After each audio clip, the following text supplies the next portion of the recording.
আমাকে দেখে বোঝার কায়দা নেই যে আমি হসপিটালে এসেছি। কারণ আমি একটা জিনিস বিশ্বাস করি যে পৃথিবীতে আপনি আর কোথাও সেজেগুজে যান আর না যান, আপনাকে অবশ্যই হসপিটালে একটু সেজেগুজে যাওয়া উচিত। কারণ আপনার ড্রেস আপ গেটআপের উপর ডিপেন্ড করবে আপনি সার্ভিস কীরকম পাবেন, আপনাকে কতটা প্রায়োরিটি দিবে।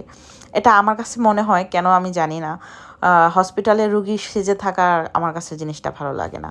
আর আমি চেষ্টা করি লাইফের যে কোনো টাইমটাই নিজের মতো করে এনজয় করতে। আর আমার কাছে এনজয় মানেই খাওয়া দাওয়া। আমি পৃথিবীতে একমাত্র খাবারেই বিশ্বাসী। আমার মনে হয় যে আমি যতক্ষণ ভালো খাবার দাবার খেতে পারবো ততক্ষণ আমি আলহামদুলিল্লাহ অনেক বেশি হ্যাপি। আমি একটু গোলুমোলু টাইপের একটা মানুষ। আজকে সকালবেলাও আমার হাজব্যান্ড বাইরে বের হওয়ার সময় আমাকে বলে যাচ্ছিল যে আল্লাহ হাফেজ গোলুমোলু। তো গোলুমোলু মানে আমি একটু মোটু সোটু, সে ইনডাইরেক্টলি আমাকে মোটু বলে গেছে। যাক, তাতে আমার কোনো কিছু যায় আসে না। আমি খাবার না খেয়ে চিকনি চামিলি হয়ে মানুষের চোখে হয়তো সুন্দর হতে পারি, কিন্তু আমি যদি খাবার খাই তাহলে আলটিমেটলি কী হবে, আমার পেট শান্তি পাবে, আমার মুখ শান্তি পাবে, সর্বশেষ যে শান্তি পাবে সেটা হচ্ছে আমার রুহু। তো আমি পৃথিবীতে কতদিন বাঁচি জানি না, যার জন্য আমি চিন্তা করি যে সবসময় আমার রুহুটা যেন একটু শান্তিতে থাকে। আর আমার রুহু সবচেয়ে বেশি শান্তি পায় ভালো ভালো খাবার পেলে। আমি এখন আছি মগবাজার কাচ্চি ভাইয়ে। এখানে ওপেন হয়েছে প্রায় ১.৫ বছর আগে। সেই তখন থেকে রোজার পাপা আমাকে বলছিল যে তুমি একদিন মগবাজার আসো, তোমাকে নিয়ে আমি কাচ্চি ভাইয়ে বসে আমরা একসাথে দুজন কাচ্চি ভাইয়ের কাচ্চি খাবো। তো আমার আসলে সময় মিলছিল না।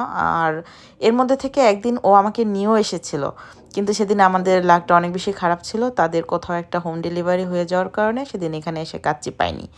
তো আজকে ডাক্তার দেখাতে বের হয়েছিলাম। আর রোজার পাপা সেখান থেকে আমাকে ধরে নিয়ে আসছে এখানে কাচ্চি খাওয়ানোর জন্য। আমি টেস্টের জন্য ব্লাড দিয়ে এসেছি, যে টেস্টের রিপোর্ট দিতে একটু টাইম লাগবে। তো ভাবলাম সকালে খাবার যেহেতু খেয়ে বের হয়নি, দুপুরের খাবারটা এখান থেকে খেয়ে নিই। তো কাচ্চি ভাইয়ের বাইরের লোকেশন দেখে দেখে কাচ্চি খেতে খারাপ লাগছে না, ভালোই লাগছে। আর আমি ওই যে যেটা বললাম, রুগী হলো, আমি আসলে রুগী সেজে থাকাটা পছন্দ করি না। খাবার দাবার শেষে এখন বাসায় যাওয়ার পালা। আমি প্রায় ১ মাস যাবত অসুস্থ। আপনারা সবাই আমার জন্য একটু দোয়া করবেন যেন তাড়াতাড়ি আল্লাহ আমাকে শেফা দান করে আমি যেন তাড়াতাড়ি সুস্থ হয়ে যেতে পারি।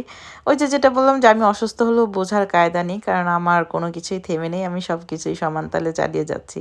হঠাৎ করে কেউ দেখলে বুঝবে না যে আমি এতদিন যাবৎ অসুস্থ বা ইয়ে।